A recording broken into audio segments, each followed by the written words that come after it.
안녕하세요 여러분, 조지아 부동산 전문가 김수영입니다. 저를 좀 기다리시는 분들이 많으셨어요. 왜 이렇게 요새 뜸하냐고.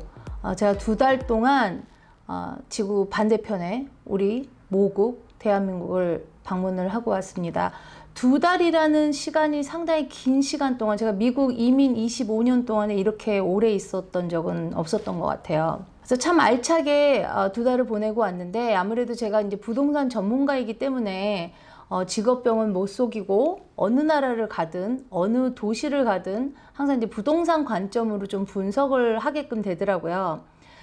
그래서 이제 제주도에서 이제 콘도를 분양해서 디벨롭해서 파는 이제 우리 사촌 동생이 있어서 제주도도 가고, 또 춘천 소양강 뷰가 보이는 아파트 값 시세도 알아보고, 그리고 또 속초에 호텔식으로 짓는 거가 있는데 이제 거기 분양사무소도 좀 가보고, 도곡동에 타워팰리스 사는 친구 집에도 좀 가보고, 그래서 여러 가지로 제가 이제 부동산 쟁이로서 한번 분석도 해보고 알찬 시간을 보냈거든요. 싱가포르도 가보고요.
단순히 여행을 갔다 뭐 감상문 후기 이런 게 아니라, 요새 세태가 사람들이 많이 불안해들 하는 요소들이 많잖아요. 현재 미국의 그 모기지 금리가 지금 뭐 30년이 7% 넘어가고 15년으로 해도 지금 6%가 넘거든요.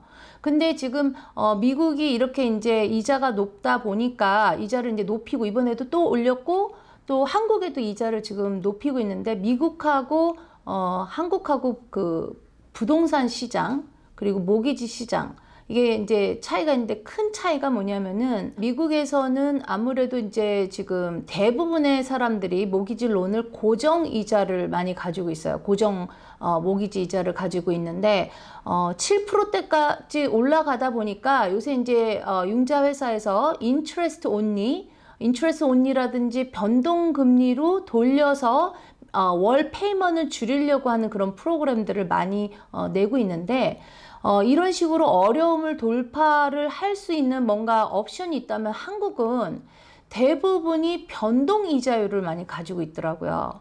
근데 한국은 본인들의 인컴 수입보다 집값이 너무 많이 비싸니까 고정 이자율로 해서는 월 페이먼이 너무 높아져요. 지금 그 한국의 서울 같은 경우는 대부분의 그 평균 수입 인컴보다 18배에서 20배 정도 집값이 비싸거든요. 그런데다가 그거를 지금 고정이자도 아니고 변동이자로 하다 보니까, 거래 절벽에다가 인구 절벽, 한국에서 지금 요새 많이 쓰는 말이에요. 그리고 영끌이라는 게, 저는 뭐 영클레버 뭐 이런 거에 약자인 줄 알았는데 새로운 신조어더라고요. 영혼까지 끌어서 다 집을 샀다는 거예요. 그러니까 영혼까지 박박 닥닥 긁어서 집을 사는데 돈을 다 투자한 사람들 영끌족이라고 하는데, 지금 영끌족도 그렇고 한국의 그 집들 가지고 계신 분들이 굉장히 지금 불안해하는 요소가, 이자를 지금 변동률로 하다 보니까 지금 이자를 막 올릴 때마다 이분들 가슴이 철렁철렁 하시는 거예요, 정말. 그리고 한국이 지금 인구 절벽이라는 말을 많이 쓰는데, 대도시의 그 출생률은 특히 한국 서울 같은 경우는 0.6%, 지방은 출생률이 한 1.2%. 집값하고 출생률하고 굉장히 관련이 많더라고요. 그러니까 집이 너무 비싸니까 집을 살 수 없는 젊은 사람들이 이제 결혼도 안 하고 아기도 안 낳고 이러다 보니까 이제 출생률도 낮고. 그런데 액면 가격 자체가 강남은 모든 가격대가 강남뿐만이 아니라 서울에는 무조건 다 억 단위예요. 강남에 뭐 가격이 한 40억, 50억 하는데 액면가가 높다 보니까 최근 몇 년 사이에 20억 하던 게 40억이 되고 뭐 몇십억씩 늘어나다 보니까 사람들이 어떻게 보면은 부가 실질적인 부가 아니라 허상 같은 부를 가지고 있는데도 불구하고 그것이 원래 그러니까 자산이라고 착각들을 하게 돼서, 그러니까 굉장히 부자라고 부를 축적했다고 생각하시는 분들의 소비 패턴도 굉장히 늘어난 데다가 또 그거에 맞는 또 좋은 자동차라든지 그런 걸 이렇게 많이, 그러니까 부채율도 높아졌고, 그러니까 가계 부채율이 너무 높은 상태에서 이 상태에서 이자가 이렇게 올라가니까 변동 이자율로 올라가니까 사람들이 지금 굉장히 패닉 상태인 것 같아요.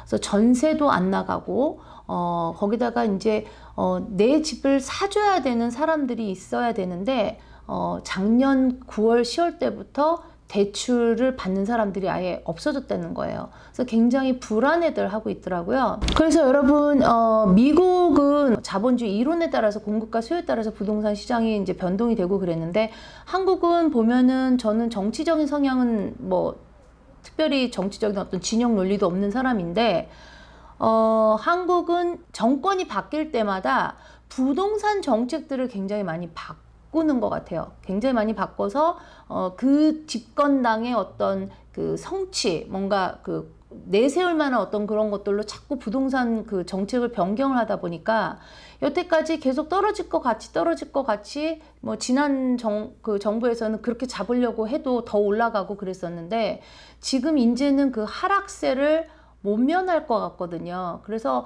많이 불안합니다. 한국 그 부동산 경기가. 그래서 지금 미국에서도 캘리포니아나 뉴욕이나 이런 데들은 거의 탑을 찍고 더 이상 올라갈 데가 없다 보니까 우리 조지아로 또 캘리포니아나 대도시에 있는 분들이 많이 이주를 하시잖아요. 이렇게 더 싼 데로 해서. 근데 한국도 만약에 서울이나 이런 데, 서울 특별시에 사는 게 일종의 특권화가 돼가고 있는 것 같아요. 아파트 숲이 사람을 완전히 이렇게 억누른다고 그래야 될까? 아파트의 위험이라고 그래야 되나? 그걸 많이 눌리는 기분을 저는 좀 받았었는데, 어찌됐든 그렇게 팩 되도록 꽉꽉 사람들이 찰 정도로 인구 밀도가 높은데도 불구하고 지방은 지방 소멸론이 나올 정도로 폐가처럼 집에 살지 않는 동네들도 많더라고요. 그러니까 너무 인구가 편중돼 있다는 얘기는 뭐 사람들이 여러 얘기를 했었는데, 이제는 좀 집값이 싼 데로 이사를 가고 싶어도 사람들이 내 집이 팔려야지 이사를 나가는데 팔리지 않고 전세도 안 나가고 조금 총체적인 난국에 부딪히지 않았나 그런 생각이 들어서 굉장히 안타까웠어요. 근데 대한민국은, 우리 모국인 대한민국은 사람들이, 우리 한국 사람들은 안 돼 뭐 이렇게 부정적으로 얘기를 하시는 경향이 있는데, 제가 이번에 가서 굉장히 긍정적이고 좋은 방향도 많이 봤거든요. 굉장히 특이했던 게 뭐냐면, 눈길을 사로잡았던 게 대한항공 땅콩 회항 문제로 인해서 갑질에 대한 그 사회적인 인식이 굉장히 안 좋아지다 보니까 한국 분들은 뭔가 안 좋다라고 이제 그게 밝혀지고 그러면은 그거를 고치려고 하는 노력도 굉장히 많이들 빨리빨리 하시는 것 같아요. 그러니까 롯데마트, 그러니까 롯데백화점이나 이런 데 가서 그 고객 그 센터 같은 데 봤더니 이런 문구가 있었어요. 우리 마트는 감정 노동자인 그 직원들을 보호하기 위해서 어디 경찰서와 같이 연계되어 있습니다. 이런 그 문구를 보고 제가 깜짝 놀랐거든요. 갑질을 하는 거에 대해서 사회적으로 굉장히 그게 안 좋다라는 인식을 하다 보니까 그런 식으로 그 노력을 해서 고치려고 하는 그런 움직임들도 보였고, 그 지하철 같은 데도 보면은 그 노약자석은 항상 아무리 사람들이 많아도 거기 비어 있고, 임산부석도 비어 있고, 그리고 성추행이나 폭행 이런 것들을 막기 위해서 CCTV 카메라 이런 것들도 다 장치가 돼 있고 이제 휠체어나 자전거 같은 거를 놓게끔 지하철 그 전철 안에 한 그 공간은 이렇게 비어 있는 것들도 보고, 그리고 시내에 그 미세먼지가 너무 많다 보니까 그렇게 미세먼지 오존층 뭐 보호하는 지역으로 해갖고, 또 겨울에 버스 기다리다가 추우면 안 되니까 이렇게 엉덩이 부분 이렇게 온돌처럼 따뜻하게 나오는 그런 것도 있더라고요. 그래서 뭔가 안 좋다고 생각이 되면 한국 분들은 그걸 빨리빨리 고치려고 하는 그 움직임들이 보여서 참 그런 거는 긍정적으로 봐야 될 것 같은 게, 우리가 다른 나라하고 다르게 그라운드 제로, 한국 전쟁 이후에 그라운드 제로부터 시작을 해서 이렇게 발전을 했다는 거는 정말 놀라운 거거든요. 그래서 우리 스스로가 너무 한국 사람들은 어때 이러면서 좀 부정적으로 안 봤으면 좋겠어요. 이번에 이태원 참사로 인해서 그 시스템 부재로 인한 정말 기본적인 것도 갖춰지지 않은 걸로 인해서 이런 대형 참사가 일어났잖아요. 미국은 사람들이 많이 모이는 데서는 어떤 이머전시 일이 생길까봐 항상 소방차하고 구급차가 퇴로, 그러니까 왔다 갔다 할 수 있는 그런 길은 거긴 사람이 아예 못 다니게끔 해놓는데, 한국은 지금 여러 가지 면에서 10 중에서 8과 9 정도의 모든 게 수준이 다 업그레이드가 됐다 하더라도 나머지 한두 개가 아직도 기본적인 게 안 돼 있는 부분도 많죠. 하지만 저는 그럼에도 불구하고 우리 한국 사람들, 대한민국, 우리 모국에 있는 사람들이 이런 뭐 후진국이라든지 뭐 대한민국은 이래서 안 돼, 이런 식으로 바라보지 않고, 이렇게 여러 가지 문제가 있다면은 더 나은 방향으로 계속 노력을 하면서 굉장히 빠른 시간 안에 발전을 한 나라이기 때문에, 대한민국, 우리 모국에 있는 우리 대한민국 사람들을 희망을 가지고 응원을 하는 그런 메시지를 좀 전달을 하고 싶습니다. 그래서 너무 이렇게 많은 경험을 했고, 사실 그 구체적으로 많은 얘기를 하고 싶지만, 전체적으로 제가 대한민국 모국을 방문하고 난 이후에 부동산 시장이라든지 여러 가지 사회적인 좋은 점, 나쁜 점, 그런 것들을 보면서 느낀 점들을 여러분들하고 같이 나누려고 하는 시간을 가져봤습니다.